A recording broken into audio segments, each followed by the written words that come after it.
The night was quiet inside the international terminal, but Emery's instincts told her something was wrong.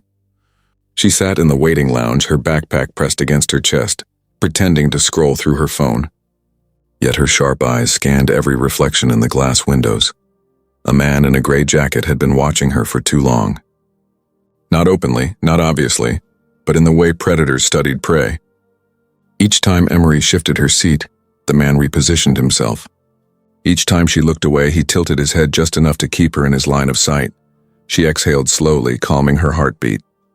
Stay invisible, stay calm. That was the rule she had lived by for months, but tonight something was different. As boarding was announced, Emery walked toward the gate, forcing her steps to remain casual. She had learned long ago that danger thrived on panic. The gray jacket man followed at a distance, his phone pressed unnaturally close to his mouth, whispering to someone unseen. On the jet bridge, Emery's senses sharpened. The hum of engines, the chatter of passengers, the metallic echo of footsteps, it all blended into noise. But she caught something out of place, a faint tapping. Someone ahead of her, a teenage girl, was moving her fingers awkwardly against her carry-on bag. Tap, tap, pause, tap, tap, tap. Emery's eyes narrowed. It wasn't random, it was Morse code. She slowed just enough to catch the rhythm. The girl's lips never moved, her eyes forward, but the message repeated. Help, danger. A chill rippled down Emery's spine. The girl didn't even glance back, but her silent SOS was clear. Whoever she was, she couldn't cry out loud. Someone was controlling her. Emery entered the plane and slipped into her seat near the back.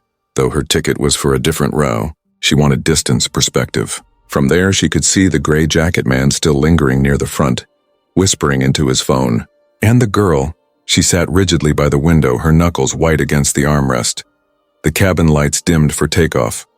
Emery leaned back, her face calm but her mind racing. Someone's in trouble. And I might be the only one who noticed. The engines roared to life, and the plane lifted into the dark sky. Straight into a storm Emery hadn't expected. The plane climbed steadily, its wings cutting through layers of thick, restless clouds. Cabin lights flickered faintly as turbulence rattled trays and overhead compartments.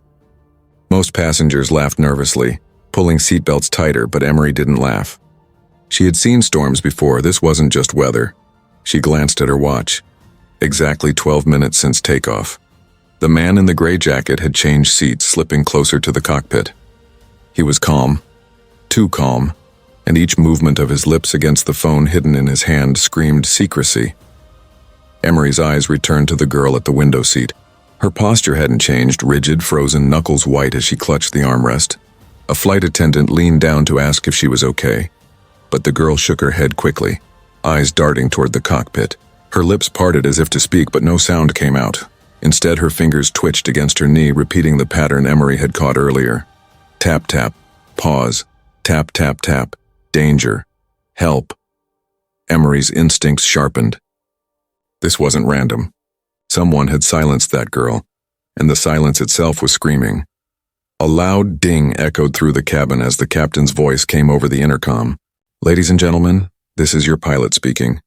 We are experiencing minor turbulence. Please remain seated. His tone was wrong, flat, forced, like someone reading lines at gunpoint. Emery had spent enough years studying voices to recognize tension disguised as calm. She adjusted in her seat, her hand brushing the hidden pouch in her backpack. Inside was nothing deadly, nothing that could raise alarms at airport security, but everything she needed to survive. Rope, a multi-tool, a flashlight no bigger than a thumb. Tools that could turn the odds. The turbulence grew sharper. Drinks spilled, a baby cried, and passengers exchanged uneasy glances. But Emery's focus remained on the cockpit door, locked tight with its reinforced steel. She counted seconds between every announcement. Too long, too scripted. Something was brewing up front. Suddenly, the girl in the window seat jerked. A tall man in uniform, a co-pilot, had stepped out of the cockpit briefly. He leaned down and whispered something to her. His hand rested on her shoulder just a second too long. Her body stiffened, her jaw clenched. When he walked away, she didn't look relieved, she looked crushed. Emery's chest tightened. She's their hostage. The girl shifted again, tapping a new sequence on her thigh. Emery focused hard, translating the broken rhythm. Not storm, control, help. Emery's pulse raced. The turbulence wasn't natural. Someone was controlling the plane. either manually or through sabotage. She glanced around the cabin. Everyone else seemed oblivious, distracted by flickering seatbelt signs and shaking luggage bins. No one was watching closely enough. No one but her. Leaning slightly forward, Emery caught the girl's eyes in the reflection of the window. Just a flash. Just enough.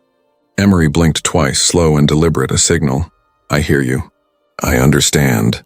The girl's lips parted, but again no words came.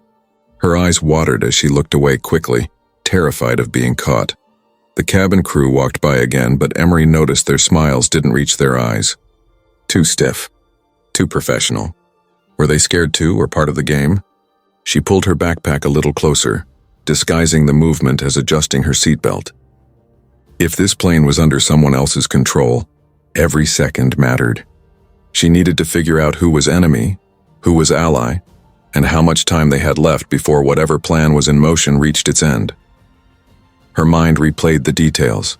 Gray jacket man whispering. The captain's unnatural voice. The co-pilot's menacing grip on the girl's shoulder. The storm that wasn't really a storm, pieces of a puzzle forming but not yet complete. Then, another announcement. Ladies and gentlemen, we're adjusting course slightly for your safety. Emery's heart sank. Adjusting course? But she had checked the flight path on the screen moments ago. They were no longer heading toward their intended destination. The plane was drifting off track, slow enough not to raise alarms, but deliberate. Passengers clapped nervously as if turbulence had passed. They had no idea. Emery leaned back, her eyes half closed, playing the role of another drowsy traveler. But inside, every sense was on fire. She wasn't just another passenger anymore. She was the only one who knew that within minutes the fate of everyone on board would depend on her next move, and the clock was already ticking. The hum of the engines filled the silence, but Emery could hear something else beneath it, an undercurrent of tension that no one else seemed to notice. Passengers were settling in, oblivious. A businessman typed furiously on his laptop. A mother soothed her crying child.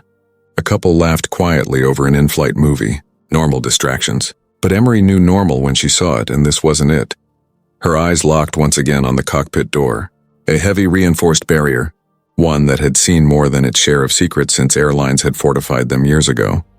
She remembered training sessions long ago, scenarios of hijackings, emergencies, split-second decisions, and right now every instinct told her that door was hiding something. The gray jacket man hadn't touched his seatbelt once. His body was loose, restless like a predator waiting for the right moment. He wasn't just a nervous traveler. He was connected to whatever was happening up front. A flight attendant passed by offering water. Emery accepted, smiling politely, her eyes scanning the woman's trembling hands. Not nervous about turbulence, nervous about something else. Her smile was painted on, mechanical. Thank you, Emery whispered, watching her closely. The attendant gave a quick nod, then hurried away. Emery didn't miss the glance the woman shot at the gray jacket man before disappearing behind the curtain. The pieces were fitting together, but the picture wasn't complete. Emery reached for the in-flight screen in front of her and tapped to pull up the flight map. Her suspicion hardened. The plane wasn't just slightly off course anymore. It was drifting steadily east, a deviation no pilot would allow without explanation. She memorized the trajectory, committing each shift to memory. She leaned back in her seat, the water untouched in her hand, and studied the girl by the window again. Her body language screamed captivity, still as stone, her eyes occasionally darting to the cockpit door, then back to her lap. Then it happened again. The faint tapping. Her fingers pressed against her thigh, just enough to make sound if someone listened carefully. Emery tuned in, blocking out every other noise. Not safe. Pilot, not pilot. The words hit like a strike of lightning.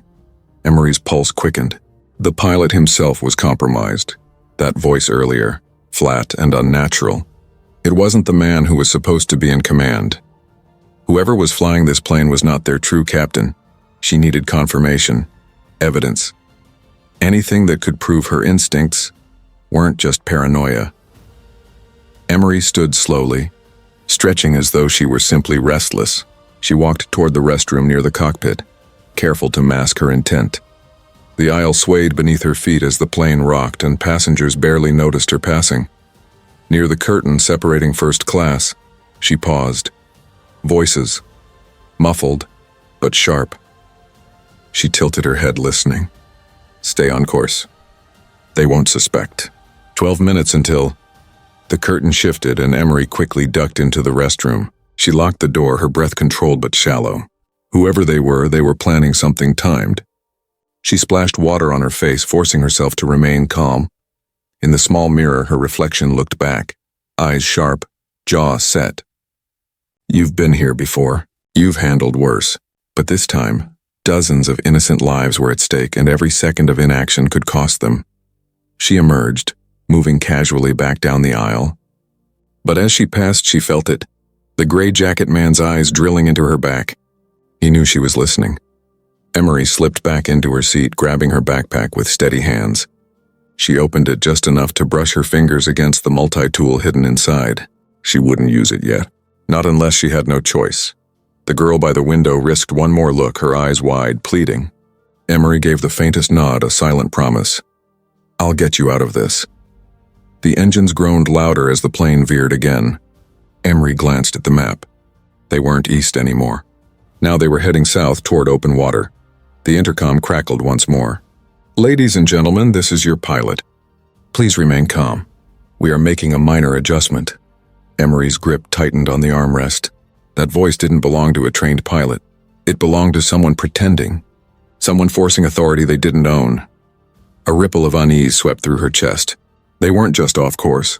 They were being taken. Her options were narrowing. She could wait, gather more evidence, and risk losing control completely. Or she could move soon and confront the danger head-on. As if answering her thoughts, the gray jacket man stood abruptly and walked toward the cockpit. The flight attendant didn't stop him. She simply stepped aside, lowering her gaze. Emery's breath caught. This wasn't just suspicion anymore. This was confirmation. Whatever was happening behind that locked door was about to unfold. And Emery knew one thing for certain. If she didn't act, no one else on this plane would, and the storm outside was nothing compared to the one about to erupt inside. The gray jacket man vanished into the cockpit, the reinforced door clicking shut behind him. Emery's heart drummed in her chest. The passengers around her didn't even blink. They thought it was routine. Only she knew it wasn't. She took a slow breath, calculating. If she moved too soon, she'd expose herself. If she waited too long, they'd lose altitude, drift farther off course, and the girl by the window, along with everyone else, would have no chance. Her eyes darted to the girl again.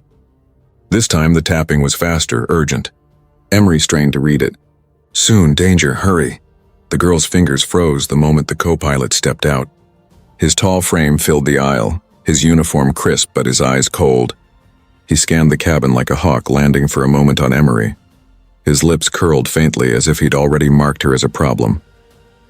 He whispered something into his sleeve, then walked back toward the cockpit. The door hissed open briefly, and in that instant Emery glimpsed something. Gloved hands gripping the controls. A shadowed figure who wasn't the captain she saw at boarding. Her suspicion was truth now. The plane had been hijacked from the inside. She leaned forward, her mind racing.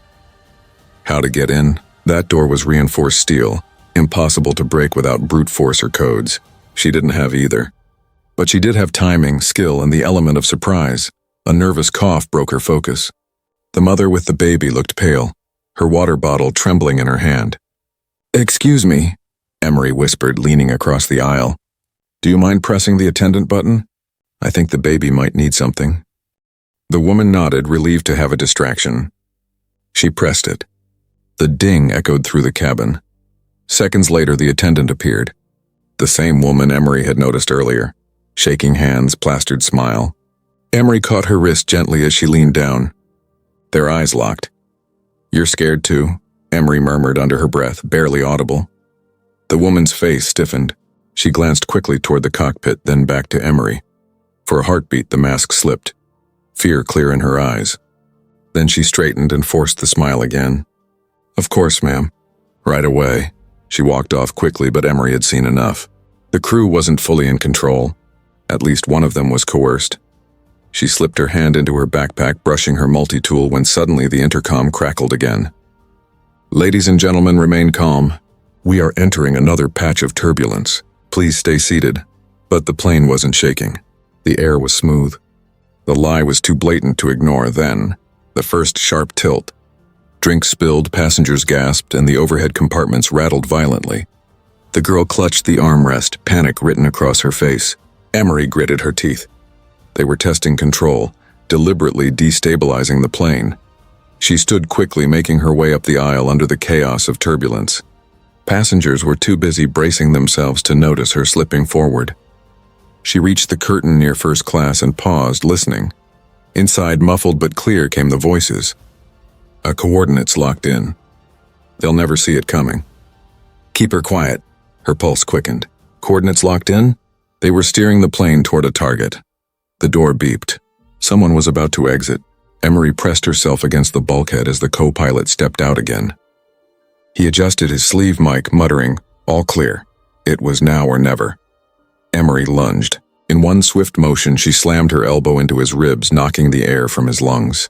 His eyes widened in shock as she twisted his wrist, forcing the comm device from his hand. He staggered, but before he could cry out, she delivered a precise strike to his throat. He collapsed silently, gasping, his body sliding against the wall. Passengers gasped behind her. Some screamed. Emery turned, finger pressed to her lips. "Stay quiet," she hissed. The gray jacket man's shout came from inside the cockpit. "What's going on out there?" Emery grabbed the co-pilot's ID badge and swiped it against the cockpit lock. The panel blinked red. Denied. She cursed under her breath. Of course they'd changed codes. The door handle rattled from the inside. She had seconds. She dragged the co-pilot's limp body to the side and crouched low. Multi-tool flicked open. The door cracked open, and the gray jacket man appeared, fury on his face. "You!" Emery surged forward, slamming the edge of the multi-tool against his wrist. The weapon he was holding clattered to the floor. She drove her shoulder into his chest, forcing him back a step, just enough to wedge her foot in the door before it slammed shut. For a moment, the two locked eyes, hers blazing with determination, his with ruthless calculation. Then chaos erupted. He shoved back, yelling into the cockpit, "She's onto us!" The cabin exploded in panic. Passengers screamed. Flight attendants rushed forward, and the girl by the window tapped furiously against her thigh. Emery gritted her teeth, pushing harder against the door. Her muscles strained. She didn't have the code, but she had something better, unyielding resolve. If she couldn't open it by stealth, she'd tear it open by force, because behind that door lay the truth, and behind that truth lay every soul on this plane, and Emery wasn't about to let them die. The door buckled under the weight of their struggle. Emery shoved her shoulder against it, muscles burning as she forced it open inch by inch. The gray jacket man snarled, shoving back with all his strength. Behind him, she could hear the whine of the engines climbing, a pitch too sharp, too dangerous. "Get her out," a voice barked from inside. The fake pilot. The man lunged, trying to slam the door shut, but Emery twisted low, sweeping his legs. He stumbled, crashing backward into the aisle. Passengers shrieked, some covering their children's eyes, others fumbling for their phones. Emery stepped over him, snatching up the weapon he had dropped earlier, a short, tactical blade. Her grip tightened as she swung the cockpit door open. What she saw inside confirmed every suspicion.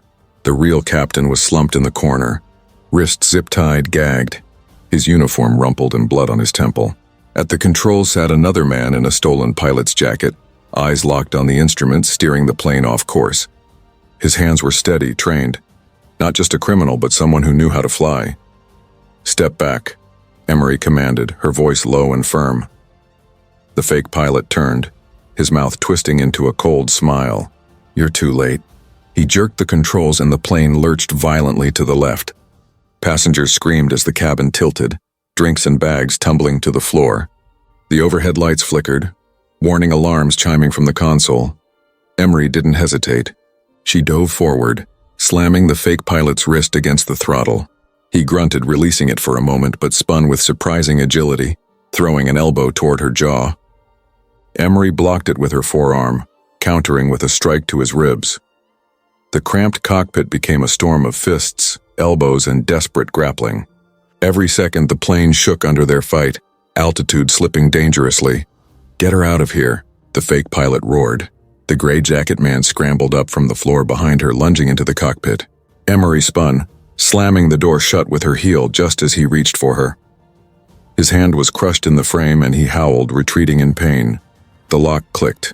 Now it was just her, the unconscious real captain, and the imposter. The fake pilot snarled, ripping a sidearm from under the console. "I'll crash this plane before I let you stop me." Emery's pulse spiked, but her hands were steady. She feinted left, then surged forward, slamming the multi-tool blade into his forearm. The gun clattered across the cockpit floor, lodging under the captain's chair. The fake pilot roared in fury, swinging a wild punch. Emery ducked, grabbing his jacket collar and slamming his head against the console. Warning alarms shrieked as buttons were accidentally pressed, altitude plunging faster now. The entire plane rattled, oxygen masks dangling loose. Passengers outside screamed as the cabin tilted nose down. "Pull it up," Emery shouted, shoving him aside and grabbing the yoke. But the fake pilot wasn't finished. He lunged again, hands clawing at her neck, dragging her back. Emery gasped for air, vision dimming, but her elbow struck true, driving into his stomach. He stumbled and she slammed him into the cabin wall. Her knuckles bloodied, lungs burning, Emery forced herself back to the controls. The altimeter screamed, they were plummeting. She yanked the yoke with both hands, muscles screaming, every fiber of her being focused on pulling the plane up. For a terrifying heartbeat, nothing happened. Then, resistance. The nose lifted slowly, groaning against gravity. The engines howled, straining, but the descent slowed. The fake pilot roared again, throwing himself at her. Emery caught him mid-lunge, twisting his arm and slamming him onto the cockpit floor.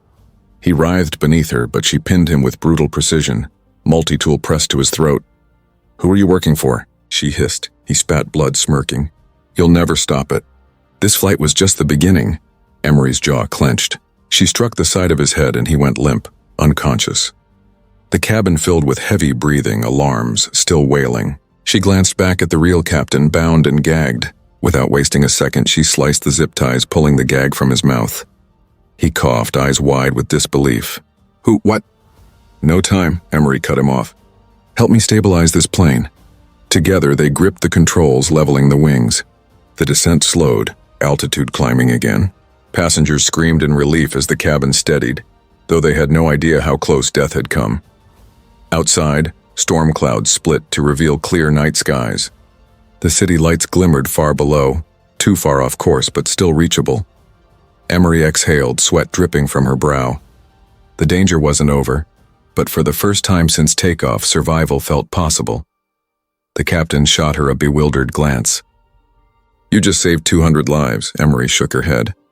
"Not yet. Whoever planned this won't stop here." She bound the fake pilot with his own zip ties, kicking his weapon further under the console. Then she gripped the intercom. Her voice echoed through the cabin, steady and unshaken. "This is Emery, stay calm. The situation is under control." But deep down, she knew it wasn't over. Not by a long shot, because one question still hung in the air, heavier than the storm outside. If this was just the beginning, what was waiting for them when they landed? The cockpit was a mess. Blood smeared on the console, alarms flashing red across the screens, and the limp body of the fake pilot slumped against the wall. The hum of the engines, though steady now, felt louder in the silence that followed the chaos. Emery sat in the co-pilot's chair, her chest heaving, adrenaline still coursing through her veins. She had pulled the plane back from the brink, but the weight of 200 lives still pressed against her shoulders. Every movement, every decision mattered. The real captain flexed his raw wrists, shaking off the numbness from the zip ties. His face was pale, but his hands were steady as he adjusted the controls. "I've been flying 30 years, he rasped, voice thick with disbelief. "Never thought I'd see my own plane stolen under my nose." Emery's eyes stayed locked on the horizon. "You've got it now, just keep us level." He glanced sideways at her. "And you? You're not crew. Who are you?" She didn't answer. Instead, she reached for the intercom again. Her voice was firm, calm, designed to steady the chaos behind the cockpit door. "Attention passengers, the situation is contained. Please remain seated and do not panic. We are safe." The words echoed through the cabin. A ripple of uneasy relief followed. Whispers, sighs, even a few muffled cheers. But Emery knew safety was temporary. Behind her, the unconscious imposter stirred, a low groan slipping from his throat. Emery turned sharply, pressing her boot against his chest. "Stay down," she growled, multi-tool still in hand. The captain shot her a wary glance. "We should restrain him properly." "I already did," she said, nodding at the zip ties binding his wrists. "But men like him don't stop just because you tie them down." She knelt, gripping the man's chin, forcing his eyes open. "Who sent you?" she demanded. His lips curled into a faint, bloody smile. "You really think this ends here? You've saved them for now, but the storm's still coming." Emery's jaw tightened. She slammed his head back against the wall, hard enough to silence him, but not enough to knock him out completely. His cryptic words gnawed at her. The captain adjusted the radio, but static hissed back. "Comms are jammed, I can't reach air traffic control." Of course they were. Whoever had orchestrated this had thought ahead. The cabin phone buzzed. Emery snatched it up before the captain could. A flight attendant's frantic voice spilled through. "We've got panicked passengers. Some are demanding answers, and the man in the gray jacket is gone." Emery froze. She had last seen him outside the cockpit, hand crushed in the doorframe. He'd vanished in the chaos. Her eyes flicked to the unconscious pilot at her feet. "He's not alone," she muttered. Before she could say more, a sharp bang rattled the cockpit door. Then another. The captain's face paled. "He's trying to break back in." Emery's muscles tensed. The gray jacket man wasn't giving up. If he got inside, the fight would start all over again. Only this time, the passenger's panic could spiral into full chaos. "Lock the door," she ordered. "It already is," the captain snapped, gripping the controls tighter as turbulence shook the cabin. The pounding continued, louder, more desperate. Emery's mind raced. She couldn't stay pinned in this cockpit forever. If he rallied the passengers against her, or worse, if he carried another weapon, the situation could flip in seconds. She leaned down, grabbing the unconscious pilot's comm device. She clicked it on, scrolling through the last channel used. A distorted voice spilled out, chilling and confident. "Phase 1 complete. Prepare for extraction." Her blood ran cold. Phase 1? Extraction? This wasn't just a hijack. It was part of something bigger. The captain glanced at her. "What does that mean?" "It means," Emery said grimly, "this plane isn't the only target." The banging on the door grew louder, sharper, metal straining under the assault. The passengers outside screamed. Emery's grip on her multi-tool tightened. "Keep this bird steady," she told the captain. Then, without hesitation, she pulled open the emergency toolkit beside the seat. Inside lay a flare gun, standard issue for signaling in case of survival landings. She checked the chamber, loaded, and pointed it at the cockpit door. The captain blinked. "You're not actually going to whatever's on the other side," Emery cut him off, eyes cold. "Isn't walking through." The door dented inward with another crash. Emery's muscles coiled like springs, every nerve on fire. And then, silence. The pounding stopped. Emery didn't lower the gun. Silence was worse. Silence meant planning. Her heart pounded as she waited, every second stretching longer than the last. The storm outside had cleared, but a greater storm lingered inside this metal coffin hurtling through the sky. Finally, the intercom crackled again. Not the captain, not the crew. A new voice, smooth, confident, deadly. "You've done well, Emery," it said. "But this game isn't over. Land that plane safely if you can. We'll be waiting for you." The line went dead. Emery's stomach knotted. Whoever they were, they knew her name. And that meant she wasn't just fighting for survival anymore. She was part of something far bigger and far darker than anyone on this flight could imagine. The storm had passed, but inside the aircraft, the air was heavier than ever. Emery stood by the cockpit door, flare gun still in her hand, her finger resting on the trigger. The silence outside was suffocating, broken only by the nervous murmurs of passengers. The captain cleared his throat, voice steady but low. "We're on approach. 30 minutes until landing." 30 minutes. To Emery, it felt like a lifetime. Somewhere beyond that door, the man in the gray jacket was waiting. Whether he was armed or not didn't matter. He had numbers on his side, Desperate passengers could be weaponized just as easily as guns. Emery's thoughts raced back to the cryptic voice on the comms. "We'll be waiting for you." Whoever they were, they knew her name. That made this personal. The cockpit door shuddered once, then stilled again. This time, no pounding followed. Just quiet. That was worse? She pressed the intercom button, her voice firm. "This flight is under control. Stay calm. No one leaves their seat until we're on the ground." A ripple of obedience passed through the cabin, though fear still lingered in the air like smoke. The runway lights appeared in the distance, thin streaks of gold against the endless black. Relief should have washed over her, but Emery's gut twisted tighter. Landings were the most vulnerable moments. If the gray jacket man wanted to strike, he would wait until the chaos of touchdown. The captain guided the plane lower, the engines roaring as the wheels prepared to drop. Emery braced herself, gun raised, eyes fixed on the door. Then, it happened. A single sharp click from outside the cockpit, the sound of a lock being tampered with. Her muscles tightened. The timing was perfect. Just as the plane dipped toward the runway, the cockpit door began to creak open. Passengers screamed. The captain cursed. Emery raised the flare gun steady as stone. The door opened an inch, then Emery fired. A blinding red flare shot forward, filling the cabin with searing light and smoke. The gray jacket man recoiled with a howl, retreating into chaos. The plane touched down with a violent screech, rubber burning against asphalt. The impact jolted every passenger, but the wheels held. Emery stood firm, smoke swirling around her like a shield.